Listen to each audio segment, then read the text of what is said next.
2 Timothy 4:6.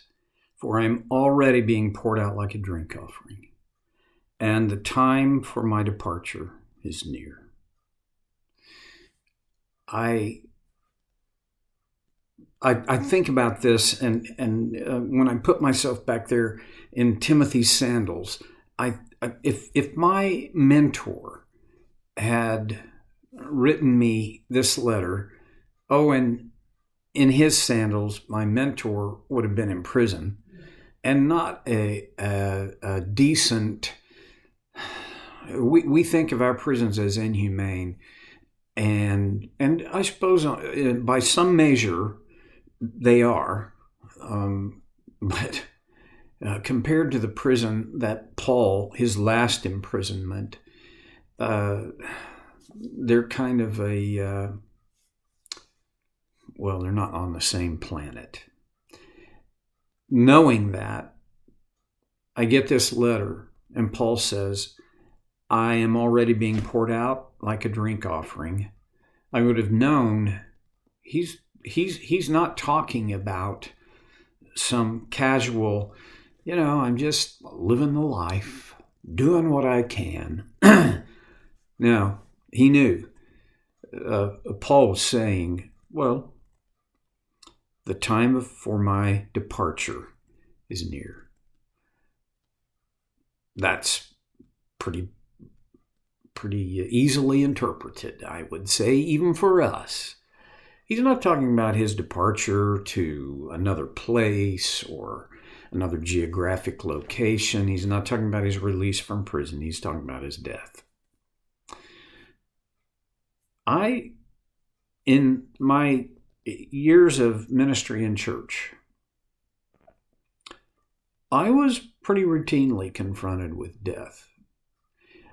This is probably a very kind of I don't know what to call it, at least morbid thought, but funerals happen fairly routinely when you're in ministry in a church. And I don't like the sadness. I especially don't like the sadness of a family whose loved one has died and they don't know that that loved one is going to wake up in the arms of Jesus. In fact, the pretty much the truth is they will wake up to the judgment. And there's nothing hopeful in that judgment for that loved one. That's hard. What do you say to that? I can't, although I know there are times when people try, but you can't preach a person into heaven. And it's not right for me to give false hope to that family that, God's a loving God. We'll leave that up to, I don't know. I mean, yes, he is a loving God, and his judgment is his deal, not mine. And yes, we have to leave that up to God. But there's not much comfort in that. Wow, boy, did I get off on a bunny trail there. The point I want to make is I was often confronted with our mortality. I don't remember helping in or participating in or preaching a funeral that I didn't think about my own mortality and realize that life is probably shorter than we think it is going to be. But there are only two end outcomes. One is Jesus will return, and every believer will be taken with him. Okay, however you believe about the rapture and the end times and the parousia and all of that, it's up to you. But that's a fact.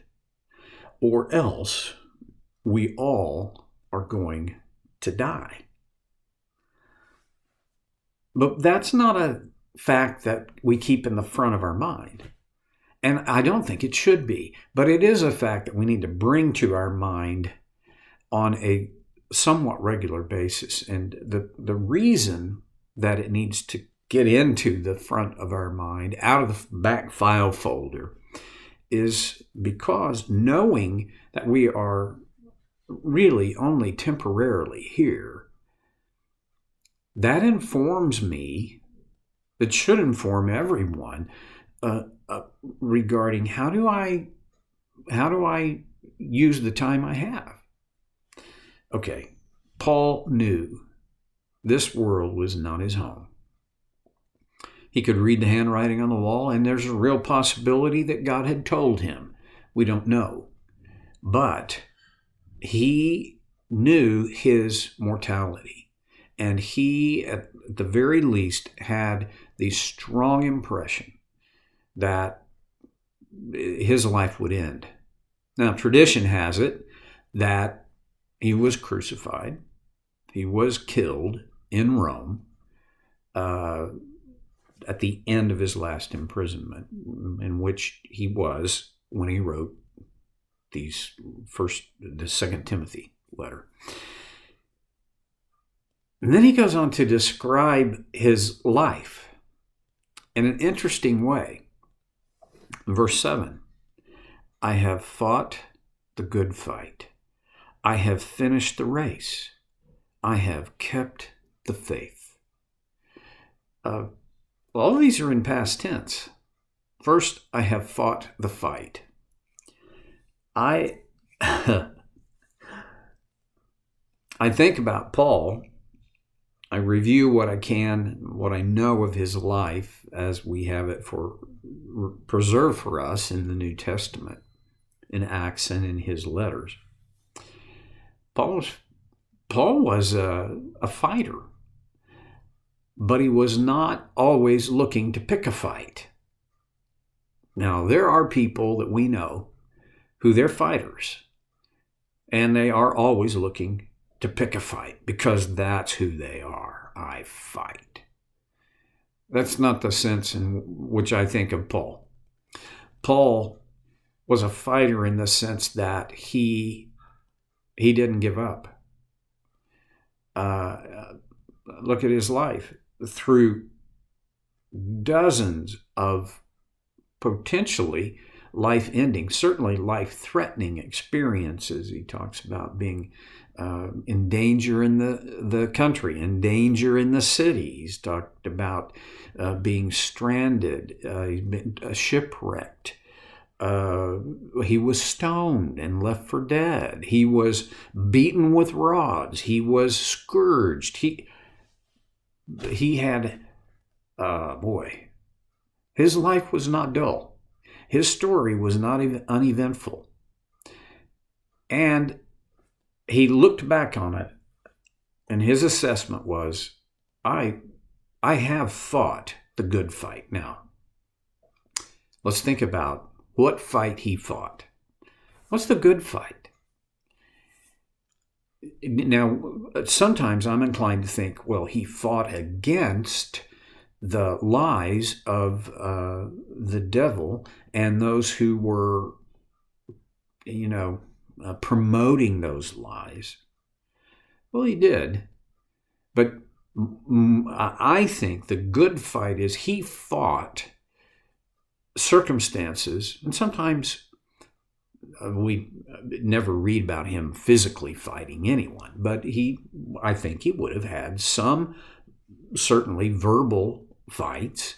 But the one confrontation that we have recorded in the book of Acts, where Paul it wasn't exactly a fight, and it wasn't quite a debate, but it was at the Areopagus in Athens. Remember this one? Where he said, I'm looking at your monuments, and I realize there's a monument to all kinds of your gods. And then there's this one that says, to an unknown God, which really the message on that is, in case we left anybody out. And oh, by the way, he said, what I want to do is tell you about the God you don't know. That's not a fight. That is a intelligent, graceful, thoughtful appeal and approach. We don't read about Paul, in this shake your fist kind of thing, except for a very few times. One of those times was with Peter. Paul writes in that Peter became influenced by the Jews who were trying to make Gentile believers first and or additionally conform to the Jewish law. And Paul said, I wouldn't stand for that. He said, I confronted him to his face. Meaning, I didn't just quietly say, Peter, you need to rethink this. No, I think he talks about the role of Timothy as the minister, and he says the God's word gives you authority, and in it there are rebukes, and that's what he gave Peter. We don't really know the outcome of it. Another time, his first partner, Barnabas, and he had a disagreement over whether to take Barnabas's, it's unclear whether it was his nephew or his cousin, John Mark, on a second missionary journey. And the reason that the disagreement occurred is because John Mark had, you can read into it and think, well, John Mark was a mama's boy. He just, he wasn't mature enough to handle the difficulties, and he left them on their previous missionary journey. And Paul said, I don't want to take him again. I don't need, this is my imagined dialogue. I don't need a person who isn't strong enough to stay with it. I don't need just the extra baggage. So no, I'm not willing for John Mark to go with us. Well, Barnabas wanted John Mark to go, and I read into his motive that John Mark needs a second chance. He needs to be, this is part of his education for development and growth. We should take it. Anyway, the disagreement became so severe. Our modern translations, they minimize what I think is what really happened. And they say the disagreement became so severe that they parted company. Well, I'm told by scholars, or I've read from scholars, that the Greek word for that parting of the company was the same word that you would use for tearing a garment. And after that, you never hear about Barnabas at all. And you never hear about Barnabas and Saul, or Saul and Barnabas. And then it becomes Paul and Silas. Well, so it's not like Paul was this peace man. Let's not make waves. You be you, I'll be me. That was not Paul. But his good fight was not a fight against people, but his fight against things, forces, ideas, and people who hindered the advancement of the gospel. It was a fight to take the good news of God's grace to people in his world, the known world. And his world was not local. Okay, so what about us? Whether you realize it or not, your departure is probably nearer than you think. And that has to inform how we do our lives. So let's look at, what fights are we fighting? Are we wasting our energy on all kinds of things, or are we fighting the good fight? Well, you get to decide that, not me. I'll see you next time on Soul Care with Stevie Boy.